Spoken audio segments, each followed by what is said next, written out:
2025 की पहली वीडियो में आपका बहुत बहुत स्वागत है।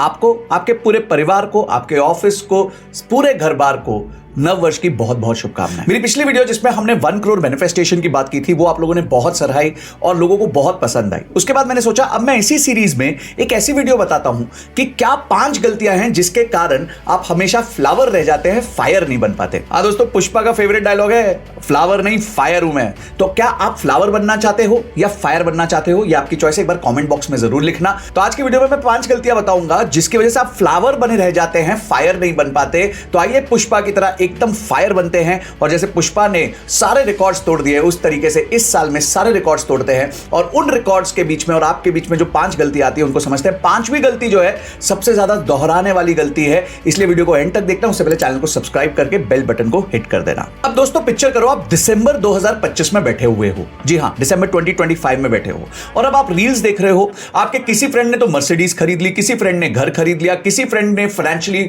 फ्रीडम अपनी अनाउंस कर दी और आप अभी भी ये सोच रहे हो अरे यार मैं अपने क्रेडिट कार्ड का अगला बिल कैसे भरूंगा, कहां से वो पैसे लेके आऊंगा कि मैं फिर से अपना क्रेडिट कार्ड का बिल भर सकूं। तो क्या आप ये स्थिति में अपने आप को देखना चाहते हो? ऑब्वियसली नहीं। तो यानी कि वही फ्लावर नहीं फायर बनना है हमारे को भी। तो उसके लिए जो सबसे पहली गलती करते हैं, मिस्टेक नंबर 1, वो है कि आप लोग अभी भी ओल्ड स्किल्स को न्यू स्किल्स मान के उससे चिपके हुए हो। हमारा समाज हमें क्या सिखाता है, वही यार एक काम करो, एक वो बैचलर्स कर लो, फिर उसके बाद एक कोई मास्टर्स कर लो, मास्टर्स इन बिजनेस कर लो और उसके बाद नौकरी पालो। अगर आप आज बैचलर्स और मास्टर्स की कॉस्ट को मिला दो, 5 साल की टोटल कॉस्ट आज के दिन करीबन 20 से 25 लाख रुपए आती है और उसके बाद आपको 20 से 25 हजार रुपए की तनख्वाह मिलती है। तो दोस्तों ये स्थिति है आज के दिन जब आप ओल्ड स्किल्स के साथ पकड़ के रह जाते हो और सोचते हो कि ओल्ड स्किल्स से ही मैं नए तरीके से जी पाऊंगा। ये गलती स्किल्स की नहीं है, ये गलती आपकी है कि आप अपने आप को अपडेट नहीं कर रहे हो। तो दोस्तों आइए जानते हैं वो 4 स्किल्स जो कि ओल्ड स्किल्स हैं जिससे अभी भी आप चिपके हुए हैं। सबसे पहले आप डेटा एंट्री।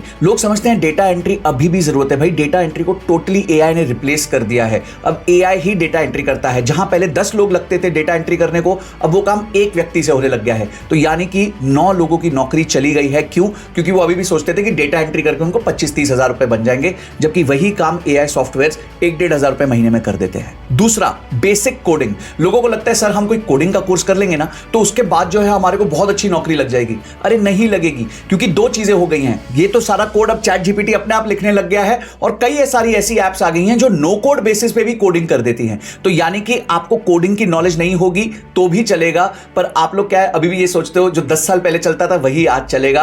तो वो गाना यहां पे नहीं चलता कि 100 साल पहले मुझे तुमसे प्यार था, आज भी है और कल भी रहेगा। ऐसे कोई स्किल से प्रेम मत करो कि 100 साल तक उसको पकड़ के चलो, नए स्किल्स पे अपग्रेड करो। थर्ड है रूटीन एमबीए। अगर आप रूटीन एमबीए कर रहे हैं यानी कि नॉर्मल एमबीए कर रहे हैं तो ये मान के चलिए कि आपको जो जॉब लगेगी सबसे लो लेवल की लगेगी। और आज ये बात स्पष्ट हो गई है कि करीबन 30 से 40% लोग जो एमबीए कॉलेजेस से बाहर निकल रहे हैं उनको नौकरी नहीं मिल रही और जिनको मिल रही है उतनी भी नहीं मिल रही कि वो अपने बैंक की ईएमआई भर सके, अपने एजुकेशन लोन की ईएमआई भर सके। पर क्यों? तो वो पुरानी स्किल्स को पकड़ के चले हैं, एकदम पेड़ की तरह खड़े हो गए हैं। अरे हम पेड़ नहीं है, हम हिल सकते हैं ना, हम चेंज हो सकते हैं। तो इसी तरीके से हमको चेंज होना है और नए स्किल्स की तरफ मूव करना है। चौथा है लोग मैनुअल डिजाइन टूल्स। अभी भी वो लोग सोचते हैं कि जो पुराने मैनुअल डिजाइन टूल्स हैं उसको सीखने के बाद उनको बहुत फायदा हो जाएगा। अरे कैनवा आ चुका है, फोटोशॉप है, ये सारी चीजें ऑटोमेट हो गई है। एडोब ने पूरा अपना स्वीट ऑटोमेट कर दिया है, आपकी नौकरी फिर जा सकती है। तो ये सारी चीजें अब मत करो। पर क्या करना है से पहले एक मजेदार बात बताता हूं। वर्ल्ड इकोनॉमिक फोरम ने बोला है कि इस साल तक 85 मिलियन यानी कि 8.5 करोड़ जॉब्स जो है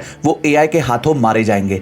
तो ये गलती एआई की नहीं है, ये गलती हमारी है कि हम अभी भी पुराने स्किल्स को पकड़ के चल रहे हैं। तो सर अब आपने ये तो बता दिया कि भाई पुरानी स्किल से नहीं चिपकना, आगे तो बताओ, एक्शनेबल तो बताओ क्या करना है। तो सबसे पहला है आइडेंटिफाइंग हाई पेइंग स्किल्स। कौन सी वो स्किल्स है जिससे आपको ज्यादा पैसे मिल सकते हैं। For example AI. अगर आप एआई आज सीख गए तो आपकी स्किल्स ऑटोमेटिकली एनहांस हो जाती हैं। जो व्यक्ति 1 दिन का काम कर सकता है आप वो काम 10 मिनट के अंदर कर सकते हैं। तो ऑब्वियसली आप अपनी कंपनी के लिए ज्यादा प्रोडक्टिव हो जाते हैं। दूसरा है ब्लॉकचेन। तीसरा है डेटा एनालिटिक्स। चौथा है डेटा साइंस। पांचवा है एडिटिंग, हाई क्वालिटी एडिटिंग। आज हाई क्वालिटी एडिटर्स की इतनी मारामारी है कि हम लोगों को भी जब हम अपनी टीम बनाते तो एडिटर्स बहुत इजीली नहीं मिलते। डिजिटल मार्केटिंग, सोशल मीडिया, ये सारी स्किल्स जो हैं, जो नेक्स्ट जनरेशन स्किल्स हैं, इनको सीखिए, तभी जाके आप जो है सर्वाइव कर पाएंगे। और भाई स्कूल और कॉलेज को तो बहुत फीस दे दी, अब कुछ इन्वेस्टमेंट कर दो, कोई छोटे मोटे कोर्सेज ले लो प्लेटफॉर्म से, जहां से जाके आप सीख सकते हो, एक्शनेबल स्किल्स सीख सकते हो और उसको अप्लाई कर सकते हो। जैसे पुष्पा 2 में मंगल श्रीनु बोलता है ना, ये पहली एंट्री में बवाल नहीं मचाता, दूसरी में मचाता है। पहली एंट्री पर इतना बवाल नहीं करता ये,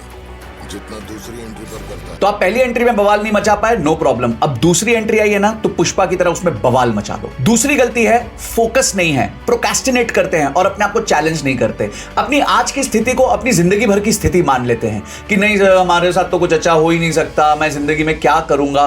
कुछ चेंज लाने का, कुछ परिवर्तन लाने का प्रयत्न नहीं करते हैं, किसी तरीके का कोई एक्शनेबल नहीं लेते हैं। 5-5 घंटे रील देखते रहेंगे, 6-6 घंटे रील देखते रहेंगे। कमेंट बॉक्स में बताओ कि आप कितने घंटे रील्स पे वेस्ट करते हो और प्रोडक्टिव टाइम अपना वेस्ट करते हो। और जब कोई घर पे बोलता है कुछ पढ़ ले तो बोलते हो आपके पास टाइम ही नहीं है। क्यों नहीं है? 5-5 घंटे रील्स और नेटफ्लिक्स पे देख सकते हो पर अपने लिए टाइम नहीं निकाल सकते क्योंकि आप प्रोक्रेस्टिनेटर हो। आपके लिए अपने आप को इंप्रूव करना किसी बात की प्रायोरिटी ही नहीं है। आज रिसर्च कहती है कि भारत में औसतन स्क्रीन टाइम 7 घंटे से ऊपर हो चुका है। और 7 घंटे क्या देख रहे हैं? कच्चा बादाम देख रहे हैं या फिर कोई ना कोई मीम्स देख रहे हैं और हंसे जा रहे हैं और दोस्तों को वो रील्स फॉरवर्ड किए जा रहे हैं। अरे आप कितनी रील्स फॉरवर्ड करते हैं उसके बेसिस पे आपको पैसे नहीं बनने वाले। आप अपने लिए क्या इंप्रूवमेंट लाते हैं उसके बेसिस पे ही आपको पैसे बनने वाले हैं। छोटे छोटे स्टेप्स लीजिए। एटॉमिक हैबिट्स करके एक बहुत प्यारी बुक है कि कैसे छोटे छोटे स्टेप्स लेके आप अपने आप को इंप्रूव कर सकते हैं। तो ये प्रोक्रेस्टिनेशन बंद कर दीजिए। अगर पुष्पा भाऊ भी आपकी तरह होता ना तो वो भी बेचारा अभी लकड़ी काट रहा होता, पर वो क्या कर रहा है? वो जंगल का राजा बन के बैठा हुआ है। तो आपको भी अगर जंगल का राजा बनना है तो पहले अपने आप से इंप्रूवमेंट लानी पड़ती है, दूसरे के बेसिस पे इंप्रूवमेंट नहीं होती। तो करें क्या? 3 एक्शनेबल स्टेप्स लेते हैं। पहला एक्शनेबल स्टेप्स लेते हैं, अपने लिए एक 7 डे प्रोग्राम बनाइए। ये मत सोचिए मैं पूरे साल में करूंगा। अगर आप पूरे साल में करेंगे तो फिर आप फिर से प्रोक्रेस्टिनेट करेंगे। 7 डे प्रोग्राम कि मैं अगले 7 दिन में क्या इंप्रूव करूंगा। हर रोज एक छोटी चीज को इंप्रूव कीजिए। फॉर एग्जाम्पल आप बोलिए कि अगर आज आप सुबह 8:30 बजे उठ रहे हैं तो आप ये कहिए कि मैं अगले 7 दिन तक सुबह 8 बजे उठूंगा, उसके बाद अगले 7 दिन तक 7:45 उठूंगा। ऐसे करके धीरे धीरे अपने स्टेप्स को बदलिए। सेकंड, एक 90 डे चैलेंज रखिए कि इन 90 डेज में आप क्या गोल्स अचीव करेंगे और उन गोल्स को एक बोर्ड पे लिख दीजिए या फिर कहीं पेपर पे लिख दीजिए या फिर कहीं अपने फोन पे स्टिकर की तरह लगा दीजिए कि वो गोल्स हो गए हैं मेरे, अगले 90 डेज तक मैं क्या गोल्स करने वाला हूं। और तीसरा, 1 घंटा डेडिकेट कर दीजिए लर्निंग के लिए कि ये 1 घंटा मेरा फोन बंद रहेगा और मैं बैठ के लर्निंग करूंगा, कोई ना कोई कोर्स लूंगा, कोई ना कोई एजुकेशन करूंगा, कोई ना कोई बड़ी पॉडकास्ट देखूंगा, पर ये मस्ती वाली चीजें नहीं देखूंगा, यूजफुल, प्रोडक्टिव, गोल ओरिएंटेड चीजें देखूंगा। तो दोस्तों अगर आप प्रोक्रेस्टिनेट करते रहोगे फिर से फ्लावर ही रह जाओगे, नहीं तो वाइल्ड फायर बन जाओगे। तीसरी जो मिस्टेक है वो है इनकंसिस्टेंट इन्वेस्टमेंट्स। एक रिसर्च की गई थी जिसमें पता चला था कि अगर आप 20 साल तक पैसा निवेश करते निफ्टी में अक्टूबर 2003 से 2023 तक तो आपका 1 लाख बन जाता 18 लाख रुपए। पर अगर आप टॉप 10 डेज मिस कर देते, यानी कि आप अपना पैसा बीच में निकालते फिर डालते निकालते फिर डालते और 10 दिन, सिर्फ 10 दिन, 20 साल में 10 दिन टॉप 10 डेज अगर आप मिस कर जाते तो वही 1 लाख जो आपका 18 लाख बना था वो 1 लाख का 9 लाख रुपए रह जाता। तो यानी सिर्फ 10 दिन, 3650 में से 10 दिन अगर आप ऐसे करते तो आपके रिटर्न्स आधे हो जाते, यानी 18 बनने वाला पैसा 9 लाख हो जाता। तो इनकंसिस्टेंट इन्वेस्टमेंट्स मत कीजिए, कंसिस्टेंट इन्वेस्टमेंट्स कीजिए। अब कंसिस्टेंट इन्वेस्टमेंट करें कैसे? बहुत सिंपल है, हर चीज को ऑटोमेट कर दीजिए। आज बहुत सारे टूल्स हैं, बहुत सारे ब्रोकर एप्स हैं, कोई भी ब्रोकर ऐप जो आपको पसंद आती है, चाहे जीरोधा हो, ग्रो हो, एंजल वन हो, अपस्टॉक्स हो, कोई भी हो, जो भी आपको पसंद आ रही हो, IND मनी हो, मैं किसी का मार्केटिंग नहीं कर रहा, मैं ये कह रहा हूं कि ऑटोमेट कीजिए। वहां पे जाके एक छोटा सा पैसा डालिए और उसको रेकरिंग बेसिस पे डालिए, ठीक है? तो ताकि आपका पैसा हर बार डलता रहे और आप वो top 10 days, top 20 days miss ना करो। इतना बड़ा इंपैक्ट मिलेगा अगर आपने वो टॉप 10 डेज पैसा रखा है कि आपका जो पैसा है वो डबल हो जाता है ओवर 20 ईयर्स होराइजन। दोस्तों ये बात जब मुझे भी पता चली ना तो मुझे लगा कि कितना बड़ा मिस कर जाते हैं लोग जब वो डेस्परेशन में या तो पैसा निकाल लेते हैं या डर के मारे पैसा डालना बंद कर देते हैं। इतना बड़ा मिस आ जाता है। और याद रखना, वो जो 10 सबसे बड़े दिन होते हैं ना वो क्रैश के बाद के ही होते हैं। जैसे ही क्रैश होता है उसके बाद रिकवरी के दौरान वो 10 दिन आपको मिलते हैं। तो प्लीज ये गलती मत कीजिएगा। हमेशा अपने एप्स को, हमेशा अपनी इन्वेस्टमेंट्स को ऐप के माध्यम से ऑटोमेट करके रखिएगा। आपने पुष्पा में पहले देखा था ना कि कैसे जो पुष्पा था पहले वो लकड़ी लेके काटता था पूरे जंगल में, धीरे धीरे धीरे धीरे वो सिंडिकेट का हेड बना। इन्वेस्टमेंट्स में भी धीरे धीरे धीरे धीरे पेशेंस के माध्यम से आप ग्रो कर सकते हो। आज की सारी लर्निंग जो है मैंने पुष्पा से निकाली थी, इसलिए बड़ा मजा आया। आपको कैसा लग रहा है वो मुझे बताना। अगर अच्छा लग रहा है तो लाइक जरूर दबा देना। चौथी गलती, बहुत इंपॉर्टेंट बात बता रहा हूं, आप है ना अर्नर की तरह सोच रहे हो, ओनर की तरह नहीं सोच रहे हो। अर्नर कौन होता है? जिसकी महीने के अंत में एक बार तनख्वाह आती है और उसी तनख्वाह में से उसको सारा घर चलाना पड़ता है, अपनी EMI, अपना रेंट, इलेक्ट्रिसिटी बिल, बच्चों की फीस, क्रेडिट कार्ड के बिल, सब कुछ भरना पड़ता है। अगर आप इसी साइकिल में चलते रह गए ना तो कभी भी आप फाइनेंशियली फ्री नहीं होगे। तो अर्नर की तरह नहीं, ओनर की तरह सोचो। अगर आप अर्नर की तरह रह गए ना तो लाइफ में वो ट्रेडमिल पे चलते रह जाओगे, कहीं पहुंचोगे नहीं, पर भागते जरूर रह जाओगे और हांफते रह जाओगे। पर अगर आप ओनर बनोगे तो गेम बदल जाएगी। 85% वेल्दी इंडियंस जो हैं उनका पैसा real estate, stocks, mutual funds, gold, इन तरह के एसेट्स में लगा हुआ है जो हमेशा ग्रो करते रहते हैं। एक मजेदार बात बताऊं, एक फंड के बारे में मैंने बात पढ़ी, one of the oldest fund है, 1995 में लॉन्च हुआ था, HDFC फ्लेक्सी कैप फंड। उस फंड में अगर किसी ने सिर्फ 1000 रुपए की SIP डाली होती पिछले 30 साल तक, तो आज वो पैसा हो जाता करीबन 2 करोड़ रुपए।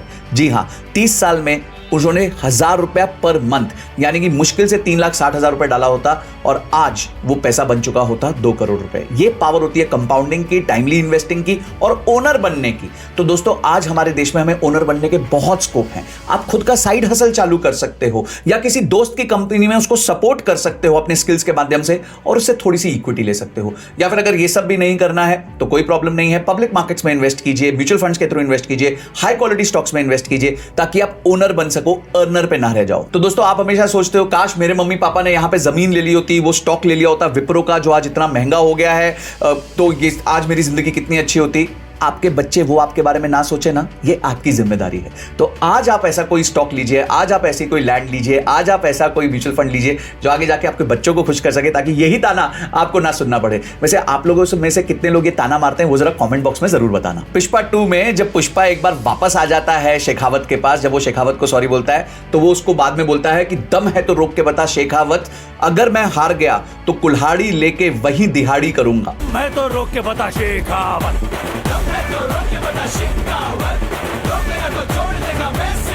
में पुष्पा क्या मैसेज देना चाहता है? इसमें पुष्पा मैसेज देना चाहता है कि आज मैं राजा हूं, आज मैं ओनर हूं, पर अगर मैं हार गया तो मैं अर्नर बन जाऊंगा। तो अगर आप राजा बनना चाहते हैं तो ओनर बनना पड़ेगा, और अगर आप हारना चाहते हैं तो सिर्फ अर्नर से आपको काम चलाना पड़ेगा। पांचवी और सबसे बड़ी मिस्टेक जो है वो है कि आप जितना भी कमाने वाले हो दोस्तों, उसमें से सरकार कुछ ना कुछ आपसे लेके जरूर जाने वाली है। हमारी जो पूजनीय FM है वो ढूंढती रहती है मौके कि कहां मैं किससे कितना ले सकूं, ताकि ऑब्वियसली उनको भी देश चलाना है, पर हमारी ये जिम्मेदारी है कि हम अपनी टैक्स प्लानिंग जरूर करें। नहीं तो एक चीज याद रखना, जैसे पुष्पा ने बोला था ना कि मैं काटूंगा रपा रप रपा रप रपा रप,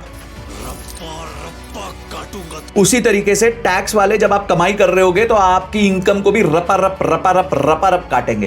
तो अब हमें क्या करना है, टैक्सेस के बारे में कुछ बेसिक डिटेल्स को सीखना पड़ेगा। जैसे कि आप अगर आज मैरिड हैं, आपके बच्चे हैं, तो आप अपने लिए HUF खोल सकते हैं। मैंने जब अपने लिए HUF खोली तो मैंने रियलाइज किया कि मैं साल का करीबन 1.5 से 2 लाख रुपए का एक्स्ट्रा टैक्स बचाने लग गया। बहुत बड़ी बात होती है, 2 लाख रुपए मुझे एक्स्ट्रा टैक्स का बेनिफिट आने लग गया जैसे मैंने HUF बनाई। बिकॉज HUF एक नए पर्सन की तरह होती है, आपको एक नई एंटिटी दे देती है जिसके माध्यम से आप इनकम क्रिएट कर सकते हैं। दूसरा, अगर आप टैक्स लॉस हार्वेस्टिंग सीख जाएं तो ऑटोमेटिकली आपके शॉर्ट टर्म और long term capital gains comparatively कम हो जाते हैं, जिसकी वजह से आपका टैक्स आउटगो भी कम हो जाता है। अगर आप चाहते हो कि मैं टैक्स लॉस हार्वेस्टिंग पे वीडियो बनाऊं तो नीचे कमेंट में टैक्स लॉस हार्वेस्टिंग लिख दीजिए, मैं उस पर आपके लिए डिटेल वीडियो बनाऊंगा कि कैसे आप पैसे बचा सकते हैं। तो दोस्तों, जब भी आप अपनी इनकम कमा रहे हैं तो टैक्सेस पे जरूर ध्यान दीजिए। हर तरह के टैक्स की नॉलेज रखिए कि सैलरी से आप कैसे बचा सकते हैं टैक्सेस, बिजनेस इनकम में कैसे बचा सकते हैं, HUF क्रिएट करके कैसे बचा सकते हैं, टैक्स लॉस हार्वेस्टिंग कैसे यूज कर सकते हैं, और क्या टेक्निक्स है जिसके माध्यम से आप अपने टैक्स आउटगो को कम से कम तक लेके जा सकते हैं। ये सारी चीजें जब आपको पता होती हैं तो आप ऑब्वियसली फाइनेंशियली इंडिपेंडेंट हो जाते हैं।